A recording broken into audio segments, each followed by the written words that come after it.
In this CSCS activity, students were asked to analyze visual data. And so this photograph was presented to them, and then we could see what their hypotheses were regarding what this picture was.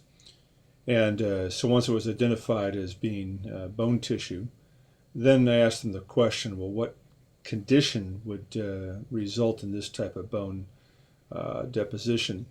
Then finally, question is, what could be the cause of osteoporosis, which was the commonly identified problem.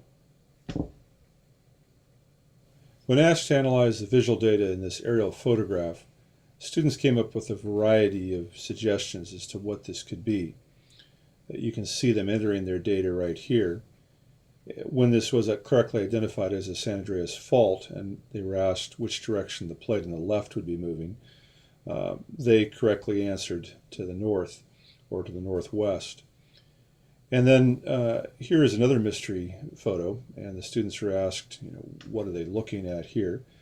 And again, you can see them entering their data here into this form, this spreadsheet. And the majority of them seem to understand that it is a crater, an impact crater of some sort. This is indeed the Barringer meteor crater in Arizona. When asked what the effect of this would be, you can see again a variety of different responses. CSCS provides a great opportunity to analyze numerical data as well. In this particular activity where we're looking at torque or rotational equilibrium, students are asked to do a variety of balances with a meter stick where they're balancing different masses at different distances from the pivot point. And they input their data either through a form or directly into the table, and you can see that here's some of that data. Then when asked to see the relationship in balanced beams there of the clockwise versus the counterclockwise torque, they see that there's a direct relationship. In other words, that the slope of this is 1, that the clockwise torque must always equal the counterclockwise torque if indeed it's balanced. In a different activity where they're asked to look at the harmonic motion, like deriving the formula for a pendulum, they would swing the pendulum back and forth and then enter data into a form of this nature. And they change the mass, they change the length of the pendulum, but each one takes a different part of the puzzle. So one person might try 3 different lengths, another one try 3 different masses, and so forth.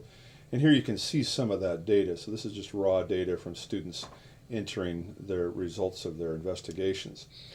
When they look at the relationship of period, or the time it takes your pendulum to swing back and forth, as a function of mass, they can see it's a wash, that basically that it's independent of the mass of the pendulum bob itself. However, when they look at period versus length, they start to see a much different relationship. So here's another group that they can look at. So they look at group 2. Look at the same thing over here. Sure enough, with group 2, they see no relationship between the mass and the period. But when they look at the length and the period, they see basically a square root phenomenon right here, which would make sense if you know the formula for the period of a pendulum.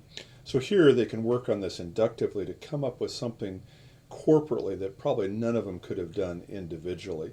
And this is one of the real powers of CSCS, is to aggregate all this data so we can do a corporate analysis of this data. And we believe that this more correctly reflects what goes on in a real scientific research lab.